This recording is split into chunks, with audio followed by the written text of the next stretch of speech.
Hey, welcome. Good Wednesday. This is John with another episode of Break the Board. Getting ready. We got college football coming up tomorrow. Really excited about that. So we're going to get into those games. We're going to break those down. We're also going to break down the MLB card for the day. Talk a little bit of Circa Survivor as I'm headed out to Vegas next week to get into that. Also going to be sharing, you're going to be seeing a bunch of videos from some of our cappers, Robin and AJ and a couple other people. So really excited. A lot of content. Again, you can go to our website, breaktheboardsports.com. We got tons of information that'll be up there for all of our subscribers. Right now, got some pretty good deals on there. If you go, you can get the college football for this weekend for only $9.99. You get all my betting notes, quick hitters, things you can print off, things you can carry on your phone. I also encourage everybody follow on X. I'll be giving live updates, live stats. Again, as things move for the football games on Friday and Saturday, you'll be able to catch all those up there. Again, just tons of information. And then please feel free, send a message through email to us. I would love your questions. Again, when you sign up for that package or any of our packages, you get 2 questions you can ask me a month. We're actually trying to set up doing some Zoom call stuff for some of our VIP members. So some really cool stuff happening here as we look to help you make money. Again, you'll get our 5 to 10 picks for every week, but it's more giving you quick hitter information so that you can become a better handicapper, right? So, not some trying to gouge people a bunch of money, but really trying to help people become better handicappers. Again, 74% of bets are less than $10. So you got a lot of Joe Schmo, as I call them, squares, the public. You guys need more information, and that's what we're here to provide. So please go check us out, breaktheboardsports.com. Please click subscribe down here on your YouTube. Again, every Monday, Wednesday, Friday, 9:30. Once football gets through this weekend, Monday will be more of a breakdown and the look-ahead lines. Wednesday, we'll get into a lot of your college football. Friday, we'll touch on any movements for college football and then really load up on the NFL on Fridays. And then there will be constant videos and content for you throughout the week as that goes. So lots of good stuff we got going on. Again, there will be little tips scrolling across the bottom of things I like, things that AJ likes, Robin likes, all of our cappers. So one that I absolutely love, I put another bet on it, is the parlay Chiefs to win the AFC West, Eagles to win the NFC East, plus 145. You can still find there in a couple places. So really good value there. Let's hop right into the MLB. So yesterday was a rough day for us. A lot of teams just got bombed. Things getting tight. The Kansas City Royals now have moved into a first place tie with the Cleveland Guardians, believe it or not. Royals have just been smoking red hot. They've been on fire here since the All-Star break. The Indians continue to just kind of get a little bit lower and a little bit lower downhill. Royals now, since the All-Star break, have the 3rd best record in Major League Baseball, 23-13. They fall into a tie with the Guardians climb to a tie with the Guardians in first place. So get into that in a little bit. But first game, you got an early game here. Chicago Cubs, who have just been hitting the cover off the ball, will visit the Pittsburgh Pirates. Pirates with Paul Skeens. He really needs a good start here. That rookie of the year is really tight. My concern is I got some futures on Skeens. The concern is, are they going to pull him and rest him with Pittsburgh being so far out of it? But the Pirates will be laying $1.60 today. Comeback 140 on the Chicago Cubs. Again, first 2 games of this series, Cubs 18-8, and then last night 9-5. The Cubbies are going to send Kyle Hendricks to the bump over his last 5 starts, 3-2 with a 5.26 ERA. He's faced Pittsburgh twice this year, 4 2/3, 11 hit, 8 runs, 7 of them earned on his last start May 17th. He also faced him May 12th, 5 innings pitched, 2 hits, 1 run, that one earned. So tale of 2 tales there for Kyle Hendricks for the Chicago Cubs. The Pirates, Again, Paul Skeens, he hasn't been as good, which is crazy to say because over his last 5 starts, 3-2, but a 2.76 ERA. The kid's just been lights out. Pittsburgh's got to build around this young man. He's got a bright, bright future. The thing I worry about that went through here in Washington was losing Steven Strasburg. They didn't take care of him correctly, didn't take care of that arm. And you see so many young pitchers just going through these surgeries. So I really hope Pittsburgh is smart here because Paul Skeens is a guy. He's got Nolan Ryan type characteristics. Like this kid could be really, really special. You don't see that a lot from pitchers in Major League Baseball. It's definitely turned into a hitter's game. But Paul Skeens is really fun to watch. He's laying the $1.60 here again, 2.76 ERA in his last 5 starts. It's really hard to go against the Cubs, especially at that plus price, the way they've been smashing the ball. However, Paul Skeens, I'm never going to go against him. I think when you're looking for ways of how can you take advantage of Skeens, but not have all your money on the Pittsburgh Pirates, because again, the Pirates are a very, very hard team to bet. Needless to say, the over/under strikeout for Paul Skeens 6.5 minus $1.30. Little pricey there. What you could do though is you could do something kind of like a same game parlay where you take the over 6.5 and you parlay it with the Pirates money line. That's going to get you somewhere in the neighborhood of a $1.50, $1.40 comeback. So something to look at there. Again, you could have the Pittsburgh Pirates go in the first 5. Minus $1.54, a little bit cheaper, not great. But again, I think as long as Skeens is in there, obviously the Pirates have the advantage. But there's great value with the Cubs. Again, the way they've been hitting the ball, minus or plus $1.40 rather on the comeback. Next, we talked about this game goes off at 1 o'clock. Royals have taken the first 3 games of this series. They got it done last night after sweeping the doubleheader the night before. They're in a tie with the Guardians, so this one is for the outright lead today. Guardians are really reeling again. Like I told you, Royals' 3rd best record in baseball since the All-Star break. Minus $1.50 here for the Indians. Minus $1.50 for the Indians today. Just wanted to update that line. Plus 130 on the comeback for the Royals. Royals are going to send Michael Waka to the hill. 5-0 with a 2.25 ERA over his last 5 starts. The Guardians will take Tanner Bibby, arguably their best pitcher all year, 3-2 with a 2.96 ERA.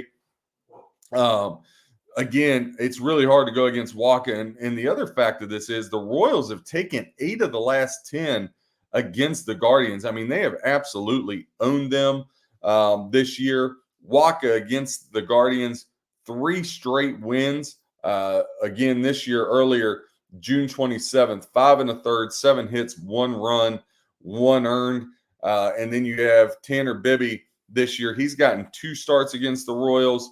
He's 1-1, went 5 innings and 6 innings, gave up 2 runs in each of them.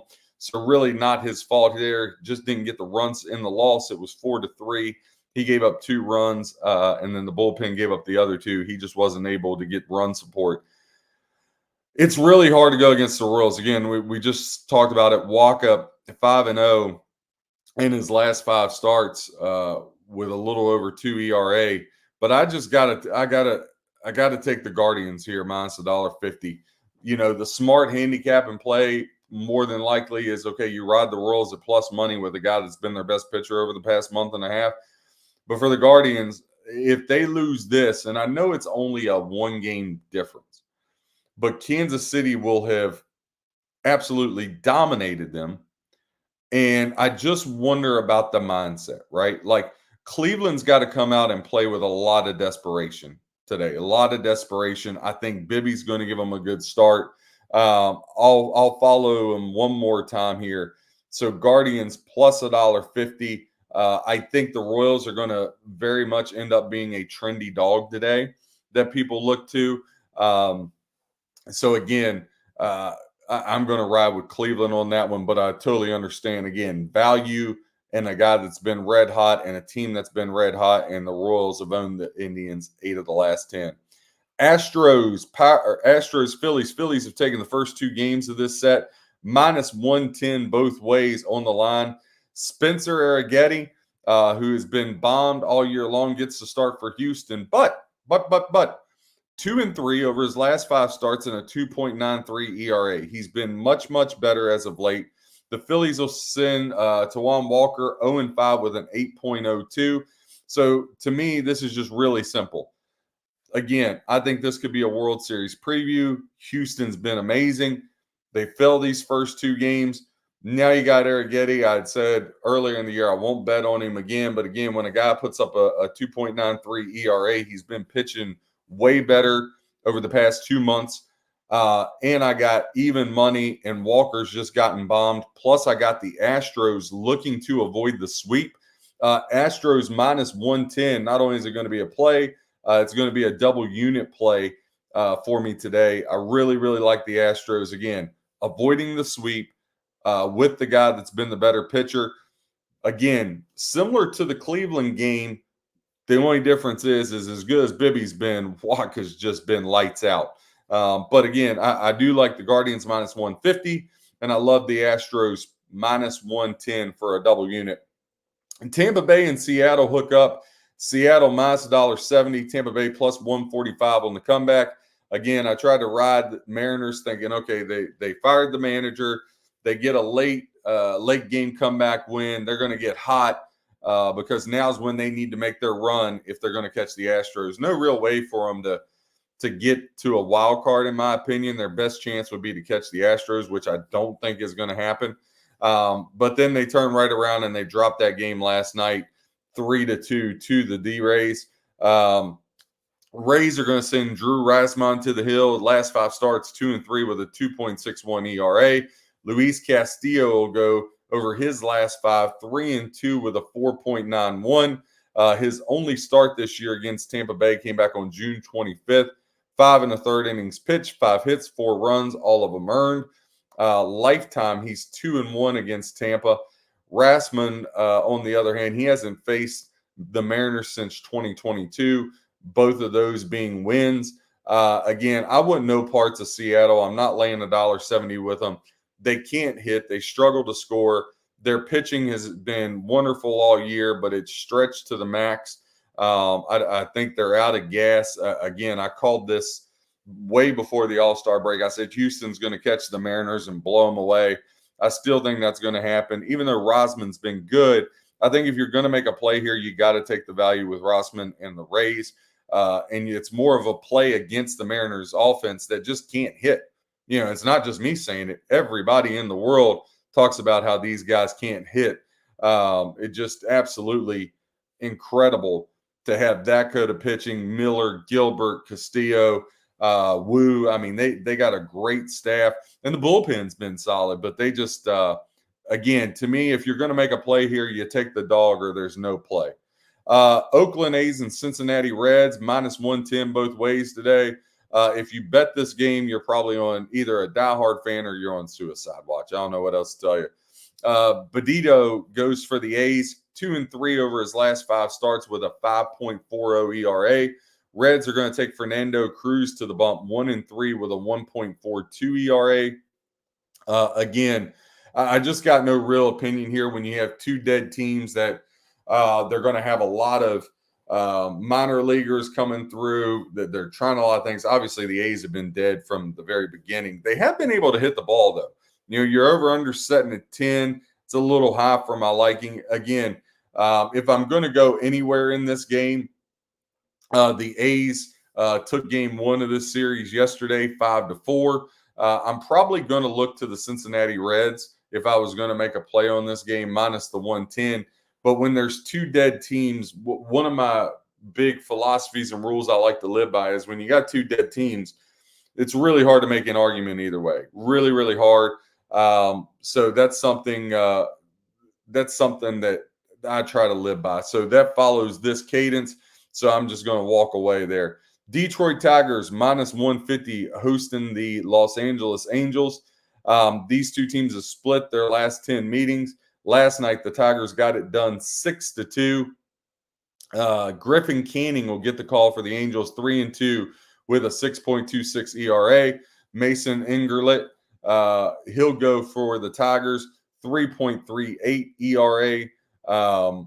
The Tigers going with a little bit of bullpen action here. Again, it's kind of the same thing. You got two dead teams here. Not something I really want to get involved in. The Angels are just so daggone bad. I don't feel comfortable laying $1.50 with the Tigers. I think if you had to make a play, you might want to look at the over 9 here. As far as especially Griffin Canning, he's just been throwing taters all over the place. Next game on the board, New York Yankees at the Washington Nationals. And every time the Yankees got a chance to stretch this thing out, they just cannot help themselves. Like, they just cannot help themselves. They're an absolute disaster. Again, I don't care if they win the division. I don't care if they get to the ALCS, which is not going to happen. This team needs a makeover. They need a new manager. They need a new general manager. They got to shake things up. Aaron Boone, there's way too much talent. Look, what Judge, Stanton, and Soto are doing in that lineup, and you got other pieces there, there's just no reason the Yankees shouldn't just be running through people. But it's going to be a matchup of two southpaws today. Carlos Rodon will get the call for the Yankees. Mackenzie Gore for the Nationals. Yankees minus $1.90, plus 160 on the comeback for the Nats. Your over-under is set at 9. They've split their last 10. Yankees took game 1 of this series 5-2. Last night, Nats took the 4-2 win. Now, as much as Rodon, he's just been up and down, but he's been really solid these last 5 starts. 4-1 with a 3.04 ERA. The southpaw's been electric as of late, and he's really had a good year. His only start came last year against the Nationals, where he went 6 innings, 6 hits, gave up 1 run, which was earned back on August 22nd, and a 2-1 loss. I mean, that's rough. Guy pitches a gem, gives up 1 run, and loses 2-1. Again, that Yankees lineup, for them to only score 1 run is just atrocious. Mackenzie Gore in his last 5, 1-4 with a 4.50 ERA. He faced the Yankees 1 time in his career. It was last year, lost 9-1, gave up 6 runs, but only 2 of them earned over 4 innings pitched for him. Listen, the Yankees, $1.90. Some spots it's already jumped to minus $2. Again, I just can't lay that with the Yankees on the road. I mean, yesterday they had Garrett Cole and couldn't get it done. I do think in my mind, I'm like, all right, Yankees, they got to get a win, right? They just got to get a win. But with that being said, I can't lay the $1.90. One thing you could look to do here is you could look to say, okay, let me type this in, see what we can get on a little comeback. If you like Paul Skeens, you could take the Pirates Yankees plus $1.45 to plus $1.52 out there across the books. If you wanted to parlay the Pirates and the Yankees together, you could also you could do a alternate run line. Let's say, hey, I got the dog with the Royals. I want to take them up to plus 2.5. Let's say you could do Yankees and Royals plus 2.5, still get you plus 105 money. Again, Royals don't have to win the game. You got 2 runs to play with, and it really brings that Yankees game down to a money line. Or you could say, hey, John, you said you like the Guardians. I like them too. I just don't want to lay $1.50. Fine. Parlay the Yankees and the Guardians plus 156 there if you take Yankees and Guardians money line. So there's a couple different ways you can play that. Again, I do think the Yankees will get the win, but there's again, one of the rules when you're handicapping, regardless of what the handicapping says, there's still the line factor. You can't lay that much juice on the road with an erratic team that's inconsistent like the Yankees. And again, you might say, how are they erratic? They're in first place. If you've been following them and you've been betting baseball every day, which most people don't do because baseball is just such a grind. Baseball is such a grind. It's so frustrating. You can go 9-1. The next night go 0-4, and 3 of those 4 losses come after the 8th inning. But still, even after the rough past 2 days, we're up a little over 42 units on the year. We lost about 9 over the last week or so, but over 42 units for the year. Nobody's going to feel sorry for us here at Break the Board Sports. Again, you can go to breaktheboardsports.com and subscribe. You get all the notes for college football this weekend. You'll get all of our picks that we have, and also give you insight, not just our picks, but a way you could bet either side in either game, so you can take the information and figure out what bet works best for you. One of the things I tell people that I would always do is buy a notebook, right? Track your stuff, right? If you want to be a really good handicapper, track what the opening line was, what the closing line was, what was your bet you made, and then how did it work out, right? So you can refer back to that and write a note as to why you took that, right? Why did I bet that? What did I study? And it can't just be, well, I just felt in my gut Colorado was going to just blow out North Dakota State. That can't be the reason. You need to find reasons why you want to bet Colorado, not just, hey, it's Coach Prime on Thursday night on ESPN playing an FCS school. Like, that can't be the reason. There needs to be statistical handicapping that goes into that leads you to that, so that over time, I really believe this. I did it, guys. You can become a great handicapper on your own. Now, it may take you a couple years to get there, right? Something that I still do. I love getting information. And it doesn't mean I take everybody's advice. I just like hearing information and comparing it to my line. So there's a lot that goes into being a good handicapper. It doesn't matter if you work a 9 to 5, if you're a 60-hour-a-week person, you're like, hey, I just don't have the time. I like to sit there on my couch Saturday and Sundays. Fine. We can help you at breaktheboardsports.com. However, there are going to be tips I would suggest. Try to handicap one game a week, right? Try to handicap one game a week, and not just because of what you please. Do not believe anything you watch off of, cable network. That's not going to help you, right? Those people, they do a great job in the entertainment business. Your Fox Sports, your NBC Sports, CBS Sports, ESPN, they all do a great job in the entertainment business. They're not in the making money for the gambler business, right? So, again, take once a week, get you a notebook, jot them down, and help yourself be a better handicapper. Because, listen, even if you're a $10 bettor, there is absolutely no reason why you can't bring in an extra $5,000 a year, right? I mean, everybody'd love an extra $5,000 a year. If you're a $50 bettor, there's no reason why you can't make an extra 15 to 20 grand a year, right? Maybe a little more as you stair step your bets and your money management's discipline. So there's ways to make money. It's like anything you do in life. The hardest thing to do is start, right? You just have to start. So moving on after my preaching there, Toronto Blue Jays visit the Boston Red Sox. The Red Sox, I made a huge mistake. The handicapping led me down the road to take them yesterday, and I pulled off of them, which was a huge mistake, because not only did I pull off of them, but I rode the Astros with Justin Verlander instead. So it was like a double shot. I didn't win a bet that the handicapping told me to take with Criswell yesterday with the Red Sox. So I left a winner on the table, and even worse, I substituted for a loser. So, again, just another example of how you got to trust the handicapping. But the Boston Red Sox laying $1.40 plus 120 on the comeback for the Toronto Blue Jays. The Blue Jays send a guy that is just absolutely I don't know what happened to this guy. A's, Mets, he was electric. He gets to Toronto, and it's just been all downhill. And over his last 5, he's got a 7.27 ERA. That's Chris Bassett. He'll get the call today. Red Sox are going to send Bray and Bello, 4-1 with a 3.81 ERA. Bello against the Blue Jays. Last start, June 25th. He's had 2 starts against them this year. He gave up 7 runs last time in Toronto, but at home, he went 6 innings pitched, 7 hits, and only gave up 2 runs. Bassett has had 2 starts as well this year, losing both of them, but only giving up 2 runs in both. So a little misleading there. Again, I'm not crazy about laying $1.40 with the Red Sox. I'm not going to take Bassett, even though he's been good against Boston, just because he's been atrocious overall.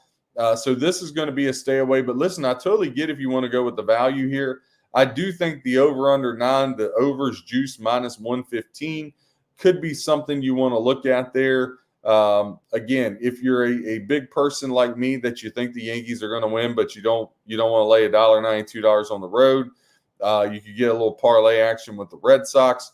Maybe you take Red Sox first 5 parlayed with it. So a couple different things you can do there. Atlanta Braves visit the Minnesota Twins, and the Braves have now taken the last 7 meetings against the Twins, both of the first 2.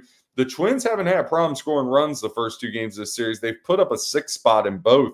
But the problem is last night the Braves put up 8. The night before they put up 10. So 10-6 and 8-6.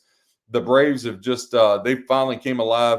Again, lead Major League Baseball in home runs. They're starting to get out of that slump. And just in time comes the southpaw to try to get them the sweep. Chris Sale, 4-1 with a 2.37 ERA. Over his last 5, David Festa will get the call for the Twins, 2-3 with a 3.27 ERA. Festa has never faced the Braves. Sale, last time he faced the Twins, he was part of the Red Sox back in 2023. 6 innings pitched, 3 hits, 1 earned run. Before that, 2021, he gave up 2 earned runs. So Sale, again, I don't see any way this guy doesn't win National League Cy Young Award. And the fact that right now, I'm a little baffled by this line. I guess people are thinking, hey, the Twins need the game, blah, blah, blah. But the fact you can get the Braves minus $1.35 with Chris Sale, again, just historically, Twins have really struggled with left-handed pitching. So we're going to take the Braves minus $1.35. We're going to make that a double unit. So again, 2 plays that I really feel good about today. The Houston Astros, we've given some leans, we've given some ideas, but 2 we're definitely going to play. Astros minus 110 for a double unit, and the Atlanta Braves minus 135 for a double unit. Those are going to be our plays for today. Moving on, San Diego Padres at the St. Louis Cardinals. Some good stuff here. San Diego laying $1.25 with Joe Musgrove. The Cardinals come back on them plus 105. Your over-under sets at 8. First 2 games of this series, the Padres have taken 7-4 and 7-5. The Cardinals, again, they just can't get out of their own way. I have officially burned all those future tickets I had on them to make the playoffs. They're going to cost me a good chunk of change there. But, hey, so goes it on to the next. But Joe Musgrove, since coming back off the DL, this guy, he's starting to hit his rhythm. 3 starts since coming back in August. In those starts, he's given up no runs, 1 run, and no runs, right? Over his last 5 total, including his 2 starts in May, 3-2 with a 1.12 ERA. Just absolutely phenomenal. Andre Palante, he hasn't been bad. He's actually gotten much better. He had a little bit of a rough go starting the year. Now 2-3 with a 3.68 ERA for Palante. Now Palante's never faced the Padres, but the Padres with Musgrove, he faced the Cardinals earlier this year back in April. 6 innings pitched, 5 hits, 1 run, 1 earned. Again, probably against my better judgment because, going for sweeps is tough. But look, the San Diego Padres are only 3 games out of the West. On top of that, the Padres have been absolutely fantastic. They have the best record in Major League Baseball since the All-Star break, 26-9, good for a 74.3 win percentage. Absolutely love the Padres there. So we're going to roll with the Padres. Only going to be a single unit play. I don't want to get crazy and carried away on that, but single unit play. Let's go with the San Diego Padres minus $1.35 here on the money line. San Francisco Giants will face the Milwaukee Brewers in Milwaukee. Kyle Harrison will get the call for the Giants plus 140. Laying $1.65 is the Brewers. Now, the Giants took the first game of this set 5-4 last night. Kyle Harrison over his last 5, 3-2 with a 4.50 ERA. The Brewers will take Freddie Peralta 2-3 with a 3.54 ERA. So 4.50 and a 3.54. Historically, Peralta, though, last time out against the Giants was last year back in May.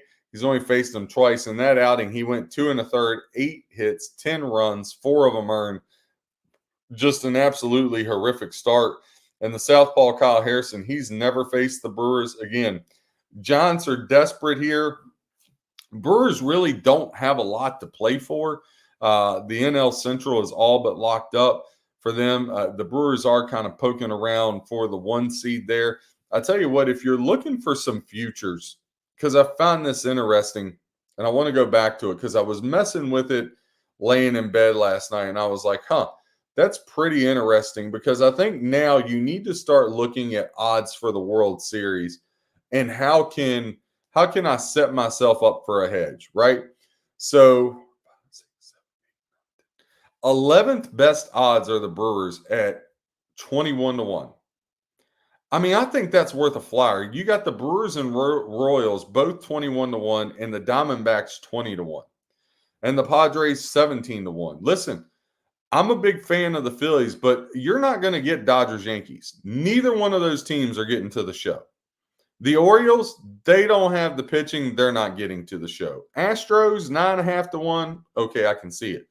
The fact that the Twins are 16-1, nah, I don't want none of that either. Braves, 16-1. I know they've been hitting the ball. I just think that the pitching, I just think the losses they've had for the pitching staff is too much. I could be wrong, but Schwellenbach, he's gotten red hot. Sale's been there. I wouldn't be mad at you if you took a flyer on the Braves 16-1. I would understand the lean. Guardians 20-1, they're going the other way. But listen, 4 teams that I would put a flyer on is Padres 17-1, D-backs 20-1. They're the 2 best teams in baseball since the break. Hands down, not even close. Brewers 21-1, and the Royals 21-1. Listen, I got the 3 hottest teams in baseball over 20-1 odds. Again, Dodgers, Yankees, I know that's what everybody loves. It ain't happening. Right now, the Phillies 5-1. I still believe in the Phillies, but I've been in the Phillies all year. Astros 9.5-1. But listen, you can pick those 4 long shots and still throw, maybe the Astros in there. All you're looking for is a hedge, folks. You get one of these teams in the World Series, or even better, what if your World Series is Padres Royals, or Diamondbacks Royals, or Brewers Royals, right? You got a lot of, or Astros Padres. I can totally see that, right? So you put yourself in a phenomenal position. Remember, the goal every day before you lay your head down is, do I have more money than I started the day with? If it did, phenomenal day. If you didn't do that, did I position myself, or did I learn or do enough handicapping to position myself to make more money over the long haul, right? I'm not a big futures guy because they hold your money a long time. However, now, as we said here on August 28th, this future is going to be solved mid-November, first week in November. So definitely some things to look at. Again, Padres, Guardians, I would look at those and give those a little bit of consideration there. Again, one more time, Braves 16-1, Padres 17-1, D-backs 20-1, Brewers and Royals 21-1, and you can still find some 9.5 on the Astros. Now that Verlander's back, Arrietty's pitching better. They got Valdez, Blanco. I love that Astros staff, and the Astros they've been there, right? Probably my closest one would be, again, like I said, the Phillies 5-1. If you're looking at just for the league, you can still get the Astros 4.5-1 to win the American League. You can get the Royals 8-1 to win the American League. Again, if the Royals just make it to the ALCS, you're in a hedge opportunity. And that's even if you want to. Maybe you get there and you're like, I like where I'm at, right? You can get the Padres, Braves, and D-backs all 8-1, and the Brewers 10-1 to win the National League. Again, I think it's worth a flyer. You get to the NLCS. You got a chance to hedge if they just get there. The other thing to look at is you might say, yeah, but the Dodgers are going to win the division. The Phillies are going to win the division. They're probably going to get a bye. Listen, over the past couple of years, these 1 seeds and teams with byes have not did well. The teams that got to hop right in, play, and just keep playing, those are the ones that have historically, over the last 3 years, been winner chicken dinners for you. So, again, just some things to look at. Do with them what you may. BreakTheBoardSports.com. We got more information. Subscribe right now. You can get college football for $9.99, or you can get a discount there through the first week of college and NFL, a 50% off of any package there that we have for week 1. Texas Rangers will visit the Chicago White Sox, another game that's just going to be brutal to watch. Texas laying at $1.60 plus 135 on the comeback for the Chicago White Sox. Rangers have taken 8 straight from the White Sox, and they've taken 9 out of the last 10. Jack Leiter will get the call, his first ever major league start. The Chicago White Sox, they're going to throw out there Chris Flexen. Again, it's up to $1.75 now for the Rangers. Over under 9. I would say if you're going to look at anything, maybe an overplay. Any game that involves the White Sox, I get it, the bet against, but I don't want to step in that arena with them. That is for sure. Betting any game the White Sox are involved on is just scary. 1, you're laying a lot of juice. 2, the White Sox are absolutely horrible. Marlins will visit the Rockies tonight. Rockies minus $1.30 plus 110 on the comeback for the Marlins. Your over-under sets at 11. Rockies minus 125. Rockies minus 125. Your Marlins plus 105. Marlins took the second game of this set last night, 9-8. Night before, Rockies took game 1, 3-2. So that now means 5 of the last 6 have went the way of the Marlins. But they're going to have some trouble tonight. Might be bomb squad time again. Max Meyer, 1-4 with a 7.46 ERA in his last 5 starts. Kyle Freeland, 3-2 with a 4.67 ERA. Kyle Freeland, last time out was May 25th of 2023. That was a 7-6 win. He pitched 5 innings, 7 hits, only gave up 2 runs. Not very often I'm going to say this, but hey, the third play for today, again, we got the double unit on the Astros minus 110. We got the double unit on the Braves minus 135. We're going to put a single unit on the Padres minus 125. And we're going to put a single unit on the Rockies minus $1.30 here. I also think the over 11 minus 105. It's juiced minus 115 to the under 11. But I like the over 11 here. Max Meyer, he's just been a home run machine. So that's what we're going to go with there. Arizona Diamondbacks will host the New York Mets. Mets took the first game of the series last night, 8-3. Mets have now taken 7 of 10 against the D-backs. Again, D-backs tied for the best record in baseball since the All-Star break with the San Diego Padres. They'll lay $1.20 even money on the Mets on the comeback. Mets will send Luis Severino, who started out red hot. He's really cooled off now, guys. 2-3 with a 5 flat ERA over his last 5. Eduardo Rodriguez, the southpaw, totally different situation for him and the D-backs. 5-0 with a 2.40 ERA. Against New York, he's won both of his starts, 2023 and 2021. 0 runs and 2 runs is what he gave up in both of those meetings. Severino against Arizona, he faced him back on May 31st of this year. That was a game the Mets won 10-9. But he went 5 1/3, 6 hits, 5 runs, 4 of them earned, and only 4 strikeouts. D-backs minus 120. We're going to put a double unit on them. So that gives us 5 total plays on the day that we give out. I don't like that there's no dogs there, but we got some short money favorites. So we're not laying a lot of juice. In that Astros game, it's minus 110 both ways. So I don't like that we don't have a lot of dogs there. Again, I'm more of a contrarian, but you got to take the way that the handicapping shows you. The night will get topped off by the Baltimore Orioles and the LA Dodgers, minus 110 both ways. Orioles got the 3-2 win last night with Cole Irvin. Dodgers were laying $1.95 with Jack Flaherty rather, and couldn't get it across there. They're going to send Corbin Burns. And again, I don't know how Corbin Burns can even be considered for the Cy Young after his last 5 starts with a 7.24 ERA. The only thing that saved him is the Orioles have hit the cover off the ball when he's pitching. He is 3 wins, 2 losses. Again, Walker Buehler, same way, 3-2 with a 7.45 in his last 5 starts. You're over under 8.5. There's actually 2 8.5s out there. And then the rest, it's moved to a flat 9. Over 9 plus 105.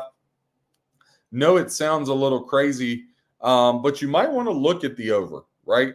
You might want to look at the over. There may be some value there with the over. And I also would say, okay, if you're looking at strikeouts, Burns over under 5.5 plus 105, the under juice minus 130. Walker Buehler over 3.5 minus 140. The under is plus 110. Corbin Burns over 5.5, though he hasn't pitched well. I do like that that's plus money, but still not something I want to get involved in there. Was just looking through a couple props, see if there was something. The problem is again, you don't know what you're going to get with either one of those teams. They're so erratic, both the Orioles and the Dodgers. So we're going to leave that alone. So again, to wrap up baseball, Rockies minus $1.30. It's actually all the way down to minus $1.24 on FanDuel. We're going to take the Southpaw Kyle Freeland.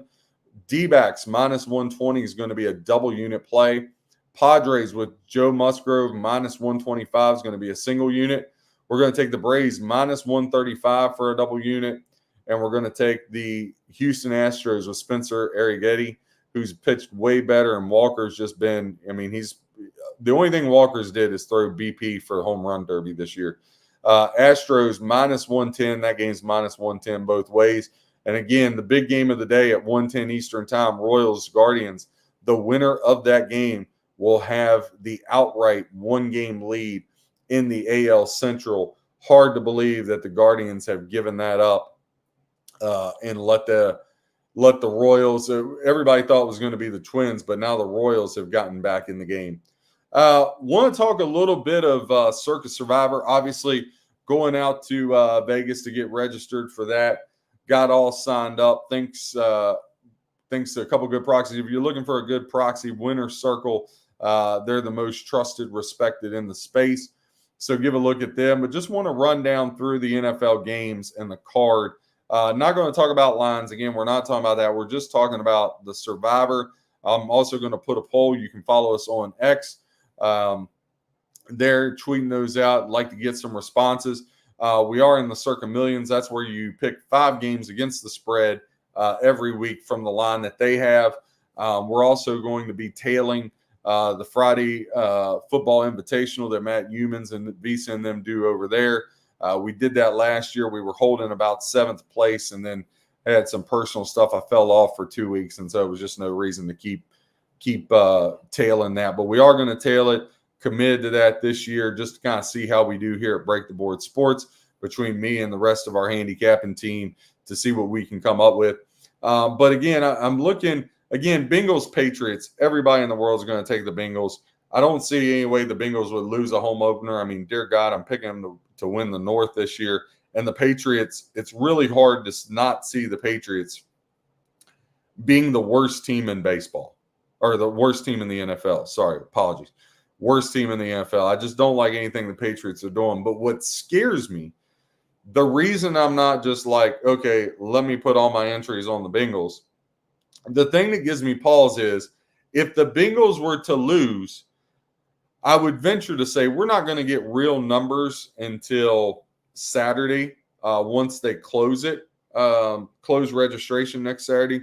But I would venture to say you're going to have somewhere in the crazy neighborhood of like over 80% would get knocked out.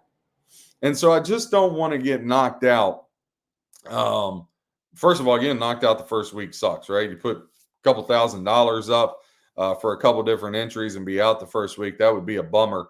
And I'm also looking at, I want to be contrarian to the field because there's a couple different strategies. One, you're trying to stay away from everybody else because the real goal is if you get to like week 14, now you're in the driver's seat, right? Now you can actually start thinking, hey, I might get some money out of this, right? So the goal is week 14. Whatever you got to do to get there, you got to get there, right? And then after that, you're just free rolling. And I'm even in my mind, I did make the decision Sunday night when I was kind of mapping some things out. I said, okay, if I can make it to week 10, I'm going to start hedging off a little bit just to ensure, if nothing else, I get my couple $1,000 entry fees back and maybe make a couple extra grand, right? So I at least say, I was close, didn't get any big money, but I was still profitable, had a lot of fun, a lot of excitement, right? So again, you always got to put yourself in a position to make money. So I want to run down through the games. Again, I'm going to put some of them up on X, and I want you guys to chime in. Give me who you would take, right? Or give me your top 2 choices, right? I know everybody's going to want to give Bengals Patriots. I know that they're on my radar. Probably 2 of the entries are going to go to them just out of, hoping I don't get bombed. But I want to hear from you guys. What other teams could I possibly take? So we're going to run down through here. Ravens at Chiefs. I think the Chiefs win this game. I'm going to play them minus $1.50 on the money line. But I don't want to get in. When you have 2 really good teams, I don't want to get into a situation where I'm doing that right off the bat. Plus, you have to look at Thanksgiving and Christmas, those extra weeks that Circa has been real cool about throwing in there. Makes it a little bit more difficult. So you want to also save those teams. Same thing, Packers, Eagles, which I don't think there's any edge there in that game. I really like the Eagles money line, but now that that's ticked up to 2.5, Packers +3 on a neutral field is looking pretty nice. So again, nothing in that Thursday or Friday night game. Okay, now let's get down to Sunday. Titans, Bears. I can see a lot of people taking the Bears. A lot of people love Caleb Williams. A lot of people love the Bears. I can see that being something that people say. Me, on the other hand, right now, I haven't did any NFL work. I've been really focused on college, getting all the teams, breaking them down, especially trying to find info on these FCS teams. Again, when you subscribe, you'll get notes, quick hitter notes. You can print off quick stuff, just, line by line. You're not going to get stuck with a bunch of long paragraphs and jargon. It's just quick hitter stats, ATS trends that you can kind of pick. But if I see a team that can cover the spread, I'm not going to take the other side in a Survivor to win outright. Not this early. Again, if I get to that week 12, okay, let me hedge and do that. But I really think the Titans can cover this 4.5. Rookie quarterbacks tend to struggle right out the gates. I don't know if that Bears defense is going to be as good as it was last year. But anyway, Titans, Bears, a lot of people are probably going to say Bears. One that I got no desire to do for Circa either or. But again, if you guys like it, throw me out who and why. Steelers, Falcons. Another one I don't see an opportunity here. Jaguars, Dolphins. I think that's a coin flip game. We don't know what to expect from the Dolphins or expect from the Jaguars. Everybody thinks the Dolphins are either going to win the AFC East or finish second in the AFC East. Patriots, Bengals, we talked about that. The whole world is going to be on that Bengal train. But I'd just like to get off. We're going to end up with 5 entries. I don't want them all on Cincinnati. Maybe I put 2 or 3 there, but I'd like to kind of move it around a little bit. I just don't want to get blitzed the first week. Texans, Colts. I think that's a really hard game to put in a Survivor. First of all, a rule I have with Survivor, I don't want any divisional games if I can avoid it, right? Because divisional games you saw with the Raiders, Chiefs last year, like, it doesn't matter. As a lifelong Redskin fan, unfortunately, I've seen this all the time. Redskins will be horrible and then beat Dallas out of the blue, right? Or, Dallas, when Aikman was a rookie, be horrible, and all of a sudden they could win one game that year. I think they were 1-15. Who did they beat? They beat the Redskins, who won the division, went to the Super Bowl, and won it ultimately. So I think staying away from division games is a really, really good rule to give yourself. when you're talking about any kind of survivor pool. And again, not just Circa. I know there's some offshore. There's 2 offshore ones I do. There's most books have something like that. ESPN's got some cool stuff they do there for people to get into. But again, Colts, Texans, none there. Giants, Vikings. Man, I really wanted to make a case for the Giants, but they just look so pathetic. That game's on my radar. Here's one that's on my radar, right? Very much on my radar. And I want to get you guys' thoughts. Panthers at Saints. I picked the Saints to win the NFC South, right? So the thought here would be, if you can't beat Bryce Young and Carolina in week 1, I mean, that's a bad way to start your season, especially when you're at home. Again, another thing I like, any kind of survivor contest that you guys may be in out there, I don't like division games. I also don't like taking road teams. Doesn't mean I'm never going to do it. It depends on how the board falls. I think another good strategy is look at the whole season and run through who you would pick each week, right? In a perfect world. And then as the season plays out, you're going week to week and you still got that roadmap you set for yourself, and kind of look and say, okay, how's it matching up, right? Am I staying on track, or did my handicapping from it for the perfect scenario? If I mapped out all 20 winners, right? Because you got the 2 weeks, Thanksgiving and Christmas added in there. If I mapped out all 20 winners and what team I was using each week, go along and see, is that following? Am I following that? Or do I see a better opportunity? And now that team that I did take, where would I take another team later on? Because you do have to survive week to week, but you also have to be conscious about, man, I really don't want to have to take a team in a Miami-San Francisco game week 17, right? Now, your hope would be that there's a chop at that point, right? But you could get into this thing and there's 6 people left. They all want to chop, but one of the 6 has got 3 entries, and he's like, I'm in the driver's seat with 2 weeks to go. There's no reason for me to chop. I can take both sides of Miami and San Francisco and risk one of them, and now I know I at least got 1 entry for week 18, maybe a second if I pick another game that wins. Now I got 2. Now week 18 is easy for me. I just pick a game and take both sides. I'm going to win this thing. There's no reason for me to chop, right? So got to be conscious about that. Can't put yourself, you do have to survive, but you also have to be looking ahead, and you also have to be looking ahead at, okay, where do I not feel as good? This is probably the best opportunity in week 9, so to speak.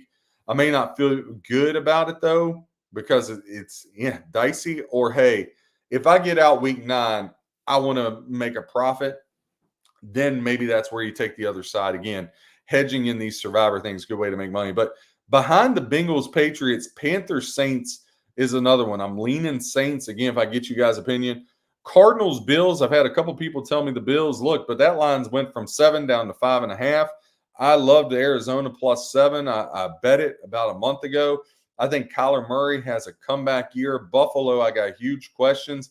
There's no way I'm taking the Bills in week 1. I got to see how this team plays. I got no faith. Raiders, Chargers. I've heard some people talk about the Chargers, but again, it's a division game. Jim Harbaugh, I think he's going to get the Chargers to a Super Bowl in one of his first 5 years. But I don't want to hop out there week 1 on the train and they get beat. Again, the Raiders, they're always an enigma, right? Minshew Mania, he can get on a run for 3 weeks. So Denver, Seattle. I've had a lot of people tell me Seattle. I have a buddy of mine. He's like, take Seahawks, man. Broncos, Patriots and Broncos supposed to be the 2 worst teams. And Seattle has a new coach. Geno Smith's still the quarterback, and Sean Payton's on the other side. So I'm not really all that interested in step in front of Denver. That doesn't mean Denver's going to have a great year. But again, I'm just trying to pick up an easy winner because I think one of the worst things in any kind of survivor pool or survivor contest, if you lose the first week, that just sucks, man. That just sucks. Dallas at Cleveland, nothing there, though. I will say that lines up to 2.5. There's only one way you can bet that thing. You got to buy the hook, take Dallas plus the 3 and pound it.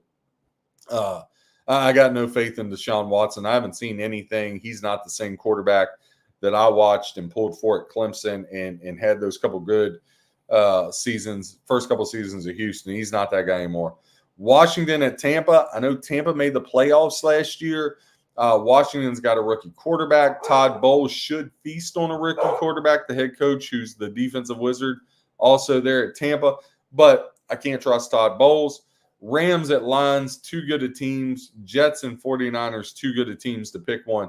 So, again, you want to save good teams too. So, again, the two that are on my radar, there's only two Survivor games on my radar. Patriots, Bengals, Panthers, Saints. If you feel different or otherwise, please tweet us out, send us a message. Would love to know, would love to get you guys feedback on that, in your opinion, going into the Circa Survivor next week for us. And again, our two offshore ones that we have. Moving along here. Sorry, apologize. Dealing with technology. It's always a big thing for me. Thursday, football. You got North Carolina. They're going to be battling Minnesota in Huntington Bank Stadium. Now, this line has totally flipped. Gophers were a 2.5-point home favorite. It has switched to plus 1.5 for the Tar Heels. Tar Heels minus 130 on the money line. You're over under 50.5.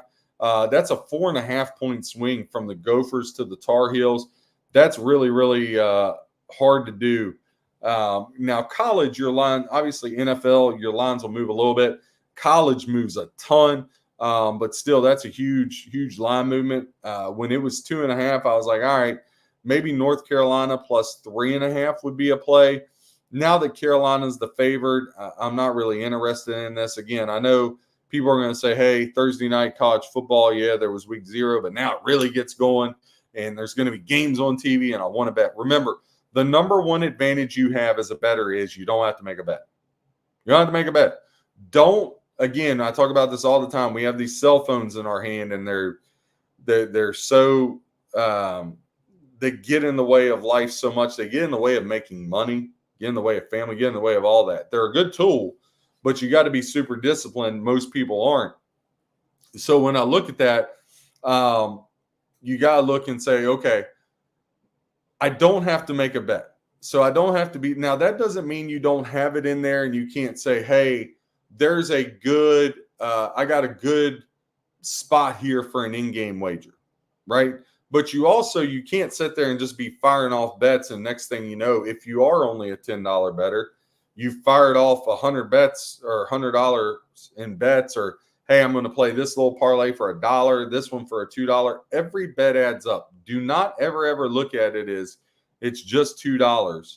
And also stay away from, well, this $2 could win me $574. Stay away from that stuff, man. You know how hard that is to hit, and the one time you hit it doesn't pay for all the times you did it, right? So be very, very careful of that. But Carolina, they're going to play both quarterbacks in this one, Connor Harrell and Max Johnson. Now, you'll remember Max Johnson. He's the lefty, came over from Texas A&M and LSU. North Carolina is going to have 13 starters back, including Amarion Humphrey, the dynamic running back, 5th in the nation with 15 TDs last year, 1,504 yards. The Gophers are going to go with Mac Brosmer. He transferred in from FCS New Hampshire.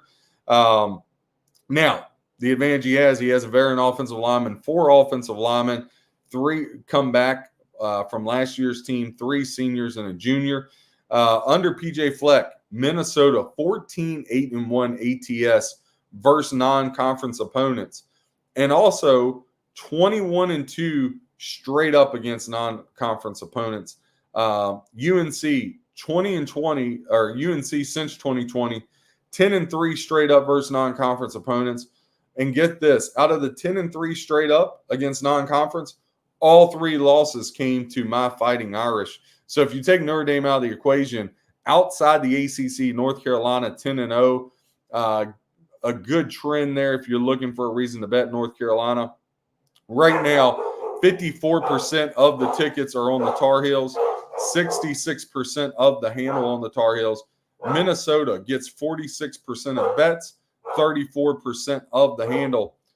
UNC, they've hit the first half total over 7 of their last 10 games, and Minnesota has hit the same trend 7 of their last 11. Right now, that first half over-under sets at 24.5. So some good things on both sides trending you there towards the over.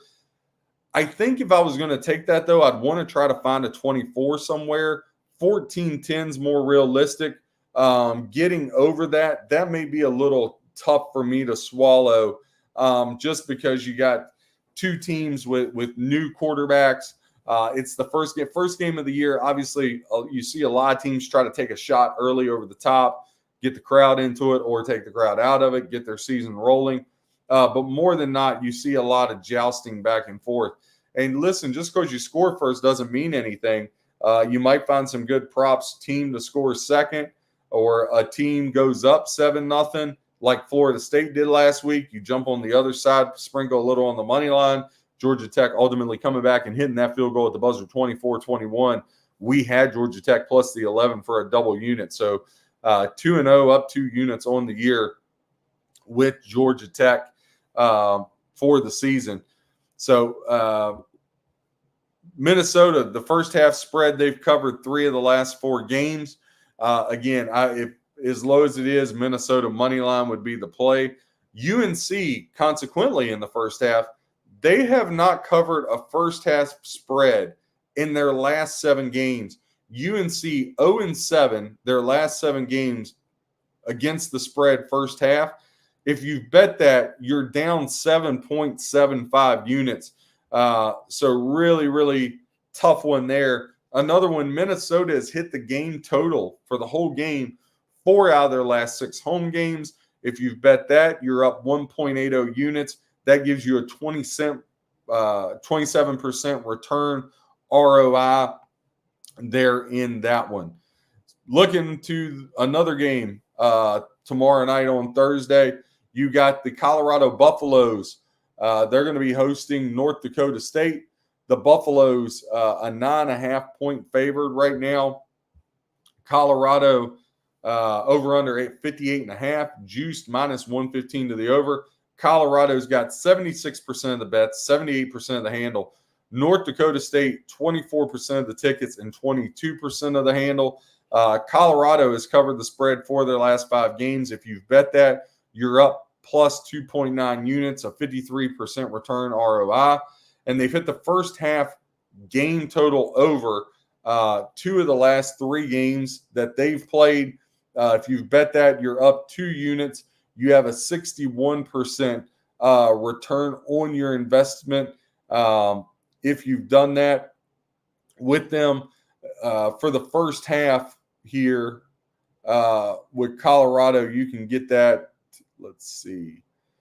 You can do Colorado laying the 9.5 with over 58.5, 2.5 to 1. I don't have one right now on the first half, but look for that as it comes out today.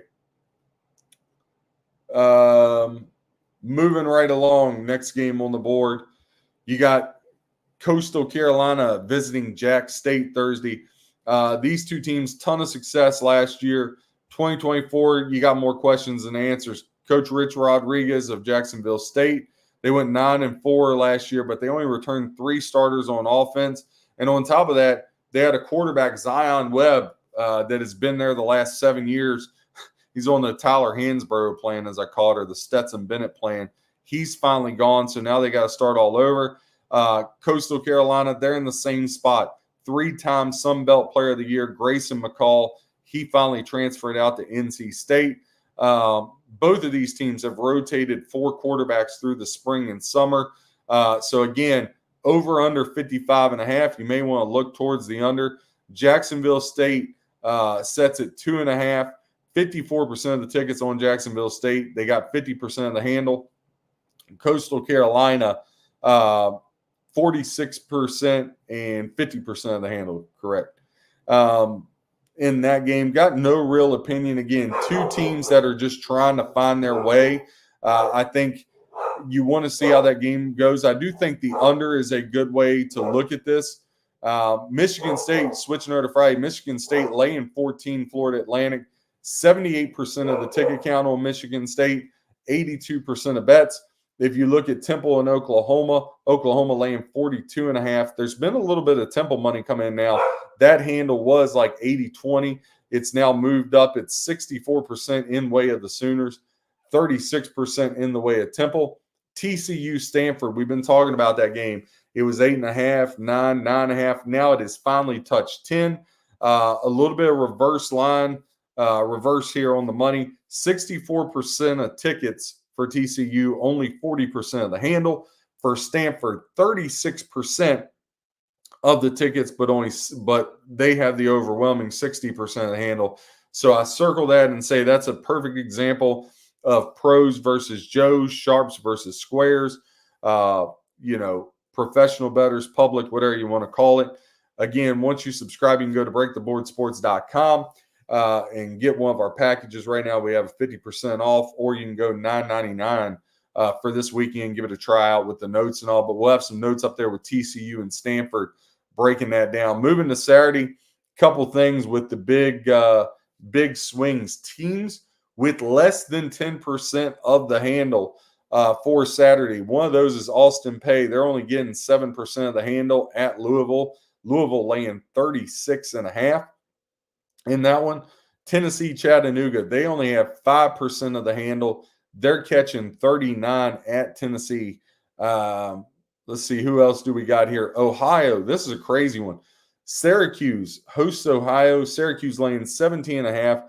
Ohio is only receiving 5% of the money right now. North Dakota, top 5 FCS school. They're at Iowa State. Remember, Iowa State's got the big matchup the following week at Iowa. Iowa State laying 27, only 9% of the handle in way of North Dakota. Western Kentucky at Alabama, that line is up to 32.5. Alabama, 91% of the handle. Only 9% goes to Western Kentucky. Furman and Ole Miss laying 42. Only 9% of the money going to Furman in that one. Central Arkansas State. Arkansas State is only laying 9.5, but this is the lowest I think I've ever seen in my life. 2% of the handle in the way of Central Arkansas is what they get. Tennessee Martin at Kansas State. Kansas State laying 36. Tennessee Martin getting 6% of the money. Tarleton State is at Baylor. Baylor laying 26. Only 5% of the money going to Tarleton State. Idaho at Oregon. Again, Oregon, Dylan Gabriel, the front runner, the preseason pick to win the Heisman. And Oregon, we know how good they're going to be. They're laying 43.5. There's a couple 43s still out there. Oregon, 91% of the handle, only 9% to Idaho. Southern Illinois is catching 14.5 at BYU. They're receiving 7% of the money. Grambling at Louisiana Lafayette. Louisiana Lafayette laying 33.5, only catching 9% of the money. Nicholls State at Louisiana Tech. Louisiana Tech laying 8. They have 97% of the handle, only 3% of the handle by way of Nicholls State. And those are all your people under 10%. Again, if you subscribe, we already have Thursday's notes up on the board. Fridays will be loaded later today. And then between tomorrow and Friday, you'll have all your breakdown of all your games for Saturday, Sunday, and that Monday night game with Boston College, Florida State. All that will be uploaded. So you'll get all that. Again, follow us on X. I'll be sending live updates on games as far as, props or in-game plays that I think may be something that you can help make money off of. We'll also, again, if you subscribe, you can send me emails. I'll try to answer as many of your questions as I can. If you got, hey, John, what do you like here? If it's not me, it'll be AJ or Robin that'll try to answer those questions for you. But we will get back to you. Again, we're here to help you become a better handicapper, to help you make money. There's no reason this year you can't make a ton of money in football and have a good season. Don't bet just to bet. One of the worst things I hate hearing is, well, I'm willing to lose $200 to $300 a week for entertainment just to bet football. Don't do that. You can turn a profit. You don't have to bet on every game on the board. Pick you out 3 to 5, right? Try to make money. Again, if you go to bed with more money than you woke up with, then you had a really good day betting, a really good day handicapping. Again, click subscribe. We'll be back Friday with a big breakdown on all college football Saturday. We'll get into baseball a little bit more. Again, give me your insight on Circa Survivor. Who would you take week 1? Again, Bengals Saints seem to be the leaders in the clubhouse. Again, appreciate you guys. Have a blessed rest of your week, and I'll see you guys Friday, 9:30 Eastern Time.